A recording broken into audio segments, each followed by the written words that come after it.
सोनपुर नामक एक छोटे से गांव में एक गरीब किसान रहता था। उसका नाम रामू था। वह अपनी पत्नी गीता, बेटे मुन्ना और बेटी पायल के साथ रहता था। रामू बहुत मेहनत करता था ताकि अपने परिवार का पालन पोषण कर सके। एक दिन रामू खेत में काम कर रहा था, तभी उसे चक्कर आया और वो बेहोश होकर गिर पड़ा। उसे गहरी चोट आई। रामू परिवार का एकमात्र कमाने वाला सदस्य था, इसलिए उनके लिए गुजारा करना बहुत मुश्किल हो गया। एक दिन गीता ने कहा, रामू, मैं सोच रही थी कि मैं कुछ काम कर लूं ताकि हम कुछ पैसे कमा सकें। इस स्थिति में मैं घर पर नहीं बैठ सकती। हमारे घर में खाने के लिए भी कुछ नहीं बचा है। मुझे कुछ करना ही होगा। रामू उदास होकर बोला, गीता, ये सब मेरे कारण हो रहा है ना? अगर मैं घायल न हुआ होता तो तुम्हें काम करने की जरूरत नहीं पड़ती और बच्चों को इतनी तकलीफ नहीं सहनी पड़ती। गीता ने तुरंत कहा, तुम कैसी बातें कर रहे हो? तुमने कुछ भी गलत नहीं किया। तुम जल्द ही ठीक हो जाओगे। रामू ने कहा, डॉक्टर भी कह रहे हैं कि मुझे ठीक होने में कितना समय लगेगा, इसका कोई अंदाजा नहीं है। गीता, मुझे भविष्य की बहुत चिंता हो रही है।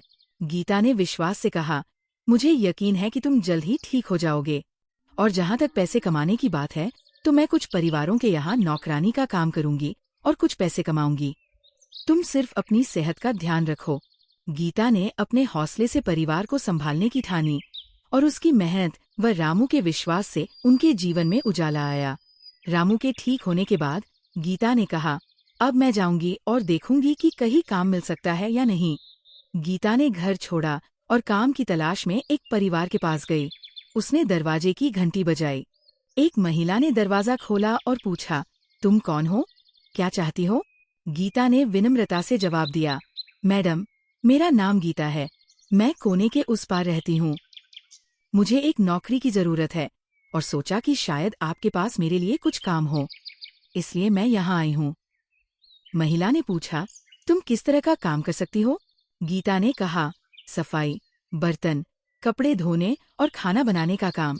मैं सारे घरेलू काम कर सकती हूँ मैडम। आप जो कहेंगी मैं करूँगी। महिला ने कहा, मुझे सिर्फ सफाई और बर्तन धोने के लिए नौकरानी चाहिए। क्या तुम ये काम करोगी? मैं 1000 रुपये महीना दूंगी, इससे ज्यादा नहीं। गीता ने कहा, ठीक है मैडम, मैं ये काम कर लूंगी। मैं हर दिन एक ही समय पर आऊंगी और आपको शिकायत का मौका नहीं दूंगी। अगले दिन गीता ने काम शुरू किया। उसने कुछ और घरों में भी काम ढूंढ लिया। वह पूरे दिन कड़ी मेहनत करती और हर महीने 5000 रुपये कमाने लगी। गीता खुश थी कि अब वो कमा रही है, लेकिन फिर भी ये उसके परिवार के लिए पर्याप्त नहीं था। इसलिए वो घरों से बचा हुआ खाना अपने घर ले आती और अपने परिवार को खिलाती। गीता की मेहनत और लगन ने उसके परिवार को कठिन समय में संभालने की ताकत दी। इस तरह से गीता और उसका परिवार अपना जीवन जी रहे थे। जो खाना उन परिवारों के लिए बेकार था, वह गीता के परिवार के लिए बेहद कीमती था। गीता उन बचे हुए खाने में से जो भी खाने लायक होता, उसे छांटकर अपने बच्चों को खिलाती। एक महीना इसी तरह बीत गया। अब गीता का काम अच्छा चल रहा था और जिन परिवारों के लिए वो काम करती थी, वे सब उससे संतुष्ट थे। एक दिन उसकी मालकिन एमिली ने उससे कहा, गीता, कल का बहुत सारा खाना बचा है, क्या तुम इसे ले जाओगी? गीता ने विनम्रता से कहा, हाँ मैडम, मैं जरूर ले जाऊंगी। इसके बाद गीता ने बचा हुआ खाना एक डिब्बे में डालकर अपने बैग में अच्छे से रख लिया। घर के सारे काम खत्म करने के बाद वो घर चली गई। उसके परिवार ने वो खाना बड़े चाव से खाया और सबका पेट भर गया। उस दिन से ये एक आदत बन गई। हर दिन कुछ न कुछ बचा हुआ होता और गीता अपनी मालकिन से पूछकर वो खाना अपने घर ले आती। अब बरसात का मौसम शुरू हो चुका था। गीता अभी भी काम कर रही थी, लेकिन एक दिन वो काम पर देर से पहुंची। उसकी ज्यादातर मालकिनें उस पर चिल्लाने लगीं, पर एमिली ने उसे कुछ नहीं कहा। एमिली ने उससे पूछा, गीता, क्या तुम्हारी तबीयत ठीक नहीं है? अगर तुम बीमार हो तो छुट्टी ले सकती हो। गीता ने कहा, मैडम, गरीबों के पास छुट्टी लेने की सुविधा नहीं होती। अगर हम एक दिन काम न करें तो हमारे पास खाने के लिए कुछ नहीं होता। ये कहते हुए गीता ने अपना काम करना शुरू कर दिया। कुछ दिनों बाद एमिली ने गीता से उसके परिवार के बारे में पूछा, लेकिन गीता ने अपनी स्थिति के बारे में कुछ नहीं बताया। ये सुनकर एमिली को हैरानी हुई। इस बीच रामू अब खुद से बैठने और छड़ी की मदद से थोड़ा बहुत काम करने लायक हो गया था, लेकिन वो पूरी तरह ठीक नहीं हुआ था। वह घर पर बच्चों का ख्याल रखता, उन्हें कहानियां सुनाता और उनसे बातें करता। गीता और रामू की मेहनत और लगन से उनके परिवार का जीवन धीरे धीरे पटरी पर आ रहा था। एक दिन जब गीता काम पर जा रही थी तो बारिश शुरू हो गई। उसके पास छाता नहीं था, लेकिन उसने खुद को बारिश से बचाने की कोशिश की और जल्दी जल्दी काम पर निकल पड़ी। जब वो घर पहुंची तो वो पूरी तरह भीग चुकी थी। उसने देखा कि उसके कपड़े पूरी तरह गीले हो गए थे। ये असहज था, लेकिन फिर भी उसने अपना काम शुरू कर दिया। 2 घरों का काम खत्म करने के बाद वो एमिली के घर जाने लगी। रास्ते में उसने सोचा, मैं कितनी बदकिस्मत हूँ। काश बारिश रुक जाती। मेरे पास छाता खरीदने के लिए पैसे नहीं हैं। अब मैं क्या करूं? बारिश तेज हो गई थी, इसलिए वह एक दुकान के पास रुककर कुछ देर इंतजार करने लगी। कुछ समय बाद वो एमिली के घर पहुंची। जब एमिली ने गीता को देखा तो उसने कहा, गीता, तुम इतनी गीली क्यों हो? अगर तुम कपड़े नहीं बदलोगी तो तुम्हें ठंड लग जाएगी और तुम बीमार हो जाओगी। गीता ने जवाब दिया, नहीं मैडम, मैं ठीक हूँ। एमिली ने कहा, तुम मेरी साड़ी पहन लो ताकि तुम्हें ठंड न लगे। गीता ने विनम्रता से कहा, मैडम, आप मेरे बारे में सोच रही हैं। ये आपकी भलमंद साहत है, इसके लिए मैं आभारी हूँ, लेकिन मैं इसे स्वीकार नहीं कर सकती। मैं सच में ठीक हूँ। इसके बाद गीता ने अपना काम शुरू कर दिया। जब उसका काम खत्म हुआ और वह जाने लगी तो एमिली ने उसे रोक लिया। एमिली ने कहा, गीता, जाने से पहले अपनी तनख्वाह ले लो, और यह मेरे तरफ से तुम्हारे लिए एक तोहफा है। गीता ने देखा कि बैग में कुछ खाना और एक छाता था। एमिली की इस दयालुता को देखकर गीता की आंखों में आंसू आ गए। उसने कहा, मैडम, इसकी कोई जरूरत नहीं थी। मैं इसे स्वीकार नहीं कर सकती। एमिली ने मुस्कुराकर कहा, ये छाता मेरी तरफ से तुम्हारे लिए एक तोहफा है, और ये खाना तुम्हारे बच्चों के लिए है, और ये तुम्हारी तनख्वाह है, इसे ले लो।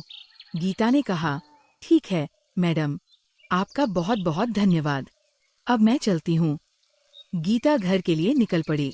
इस बार एमिली ने गीता का पीछा करने और उसके घर तक जाने का फैसला किया। जब गीता घर पहुंची तो बच्चे उसकी चिंता में बैठे थे। माँ, पापा, माँ कब आएंगी? हमें बहुत भूख लगी है, पायल ने कहा। रामू ने मुन्ना और पायल को शांत करते हुए कहा, वो जल्दी ही आ जाएगी।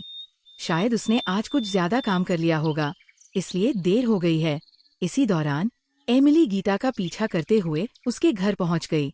घर पहुंचने के बाद गीता ने पहले अपने हाथ पैर धोए और फिर बैग खोला।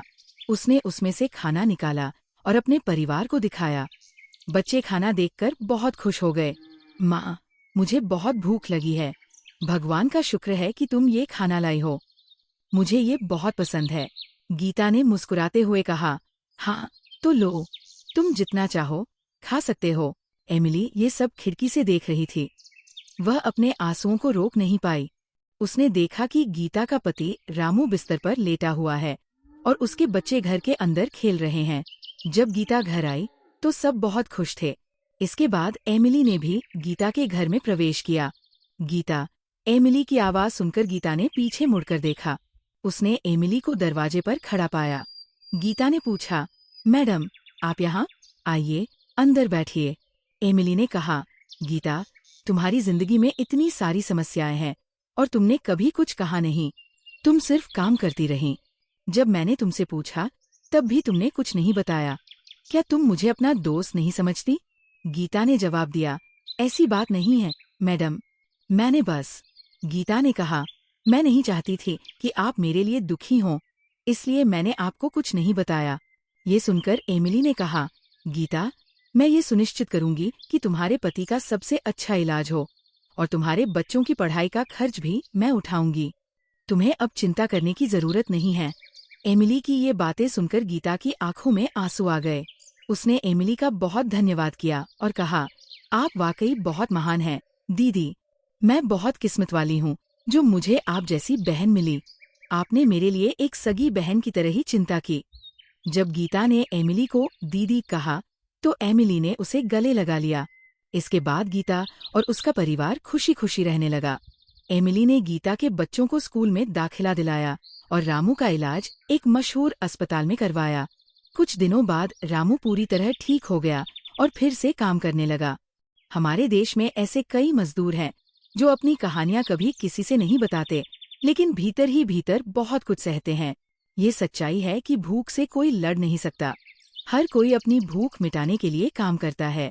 हमें ये नहीं पता कि कितने परिवार ऐसी ही परिस्थितियों में जी रहे हैं, इसलिए हमें हर संभव तरीके से उनकी मदद करनी चाहिए। ये कहानी हमें सिखाती है कि हमें किसी भी काम को छोटा नहीं समझना चाहिए और अपनी सामर्थ्य के अनुसार दान करना चाहिए।